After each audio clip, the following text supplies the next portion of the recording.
Shalom, perkenalkan nama saya Delisa Nesesfao. Saya mahasiswi semester 4 kelas L dengan NIM 01-2019-0415. Saya mahasiswi dari kampus Institut Agama Kristen Negeri Kupang atau yang biasa disapa dengan IAKN Kupang. Tujuan dari pembuatan video ini ialah untuk melengkapi nilai ujian akhir semester dalam mata kuliah Filsafat Pendidikan. Untuk itu, silahkan menyaksikan. Dalam video kali ini, saya akan membahas materi mengenai aliran idealisme. Yang pertama, mengenai latar belakang aliran idealisme. Aliran idealisme merupakan aliran yang sangat terpenting dalam perkembangan sejarah pemikiran-pemikiran manusia. Mula-mula dalam filsafat barat, kita temui dalam bentuk ajaran yang murni dari Plato. Ia menyatakan bahwa alam, cita-cita itu adalah yang merupakan kenyataan sebenarnya. Adapun alam nyata yang menempati ruang ini hanya berupa bayangan saja dari alam ide. Pada awal abad ke-20, aliran filosofis yang dominan di Inggris adalah idealisme. Kadang-kadang aliran ini juga dapat disebut sebagai aliran neo-hegelianisme dalam bahasa Inggris. Karena filsafat Hegel jelas sekali merupakan sumber inspirasi yang utama bagi para penganut idealisme Inggris. Tetapi itu tidak berarti bahwa filsuf-filsuf yang bersangkutan hanya dipengaruhi oleh Hegel saja. Sebab filsafat Kant misalnya seringkali digunakan juga dari filsuf-filsuf Yunani. Mereka menaruh perhatian khusus pada Plato. Aristoteles memberikan sifat kerohanian pada ajarannya yang menggambarkan alam ide sebagai suatu tenaga yang berada dalam benda-benda dan menjalankan pengaruhnya dari benda itu. Sebenarnya dapat dikatakan bahwa paham idealisme sepanjang masa tidak pernah hilang sama sekali. Di masa abad pertengahan, malah satu-satunya pendapat yang disepakati oleh semua ahli pikir adalah dasar idealisme ini. Pada zaman Aufklärung, para filsuf yang mengakui aliran serba dua atau dualisme seperti Descartes dan Spinoza yang mengenal dua pokok yang bersifat kerohanian dan kebendaan, maupun keduanya mengakui bahwa unsur kerohanian lebih penting daripada kebendaan. Selain itu, segenap kaum agama sekaligus dapat digolongkan kepada penganut idealisme yang paling setia sepanjang masa. Walaupun mereka tidak memiliki dalil-dalil filsafat yang mendalam, puncak zaman idealisme pada masa abad ke-18 dan ke-19 ketika periode idealisme di Jerman yang berpengaruh besar di Eropa. Secara historis, idealisme diformulasikan dengan jelas pada abad ke-4 sebelum Masehi oleh Plato pada tahun 427 hingga tahun 347 sebelum Masehi. Athena selama Plato hidup adalah kota yang berada dalam kondisi transisi atau peralihan. Peperangan bangsa Persia telah mendorong Athena memasuki era baru. Seiring dengan adanya peperangan-peperangan tersebut, perdagangan dan perniagaan tumbuh subur dan orang-orang asing tinggal di berbagai penginapan Athena dengan jumlah besar untuk meraih keuntungan mendapatkan kekayaan yang melimpah. Dengan adanya hal itu, muncullah berbagai gagasan-gagasan baru ke dalam lini budaya Athena. Gagasan-gagasan tersebut dapat mengerahkan warga Athena untuk mengkritisi pengetahuan dan nilai-nilai tradisional. Saat itu pula muncul kelompok baru dari kalangan pengajar atau para sofis. Ajarannya memfokuskan pada individualisme karena mereka berupaya menyiapkan warga untuk menghadapi peluang baru terbentuknya masyarakat niagam. Penekanannya terletak pada individualisme. Hal itu disebabkan karena adanya penegasan dari budaya komunal masa lalu menuju relativisme dalam bidang kepercayaan dan nilai.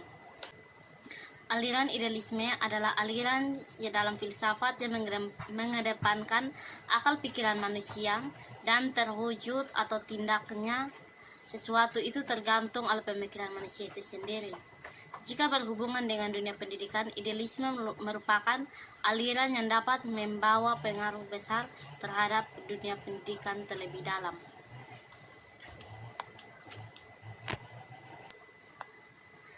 Karena dalam aliran idealisme ini terdapat suatu metode yang sangat efisien untuk diterapkan dalam dunia pendidikan, yaitu metode dialektik. Metode dialektik merupakan suatu metode untuk memecahkan masalah yang melibatkan 3 unsur, yaitu tesis, persoalan atau masalah, antesis, tanggapan atau pendapat, dan sintesis, kesimpulan. Karena dengan metode ini mengajarkan bahwa proses berpikir harus disiplin, ketika ia berpendapat harus dengan mempertimbangkan yang sangat matang dan masih banyak lagi. Selanjutnya, karena dalam aliran idealisme ini menggunakan kurikulum pendidikan praktis, bagaimana pendidikan praktis itu pendidikan praktis merupakan adanya sebuah praktik dalam pendidikannya yang bertujuan untuk memudahkan memahami ilmu pengetahuan. Jadi dalam pendidikan tidak hanya tentang teori saja, namun juga membutuhkan praktik dalamnya. Apabila kurikulum yang seperti ini diterapkan dalam pendidikan, maka itu akan berpengaruh baik terhadap pendidikan, karena dengan adanya kurikulum yang seperti ini, peserta didik lebih mudah memahami suatu materi. Saya akan menjelaskan tentang tokoh-tokoh yang sangat berperan dalam aliran ini, yaitu yang pertama, Plato. Plato merupakan murid dari Sokrates, dan semua pemikiran Plato tentang aliran ini berdasarkan ajaran yang diajarkan oleh Sokrates.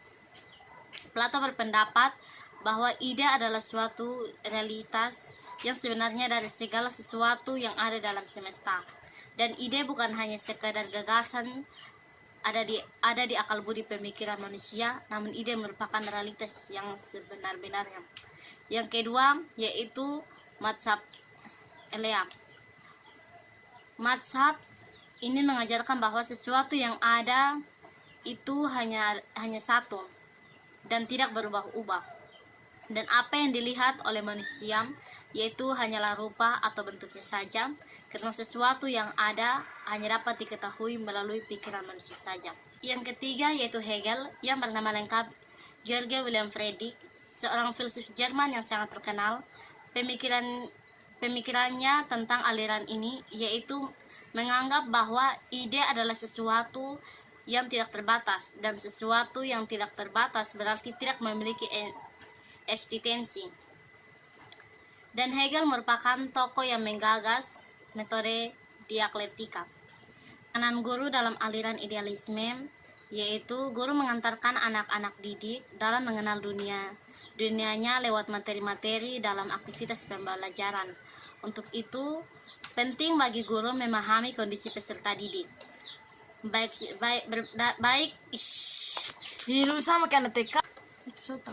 Dari berbagai sudut, baik mental, fisik, tingkat kecerdasan, dan lain sebagainya.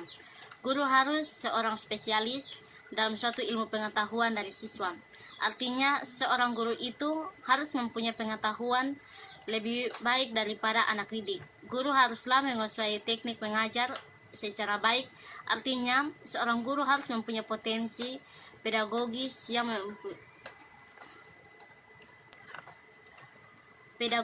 yaitu kemampuan untuk mengembangkan suatu model pembelajaran, baik dari segi materi dan yang lainnya.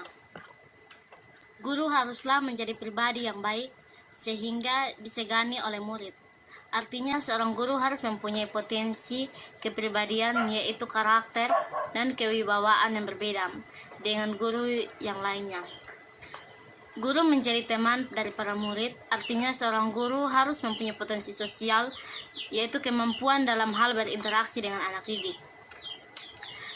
Peran siswa dalam aliran idealisme dalam pendidikan yaitu membentuk karakter, mengembangkan bakat atau kemampuan dasar, serta kebaikan sosial yang memiliki kurikulum pendidikan liberal untuk pengembangan kemampuan dan pendidikan praktis untuk memperoleh pekerjaan.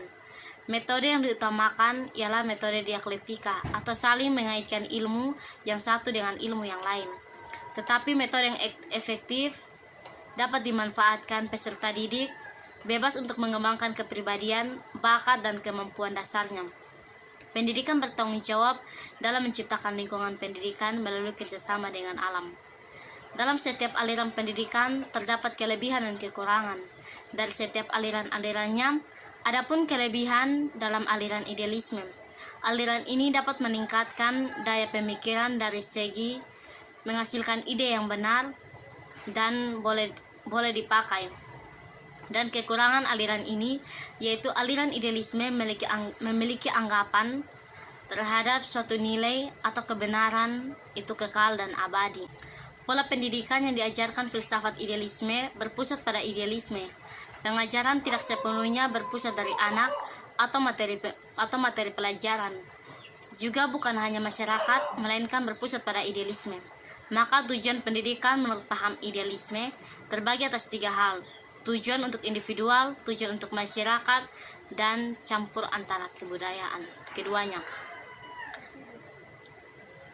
Saran saya, setelah kita memiliki pemahaman mengenai filsafat idealisme dan juga filsafat lain yang berkaitan dengan aktivitas berfilsafat atau aktivitas dan menemukan kebenaran, maka kita harus menggunakan dan memanfaatkan filsafat tersebut dalam kehidupan kita agar kita bisa menjadi individu yang berpengetahuan dan dapat menemukan suatu kebenaran sesuai kenyataan, bukan kebenaran dari mulut ke mulut yang masih diragukan kepastiannya.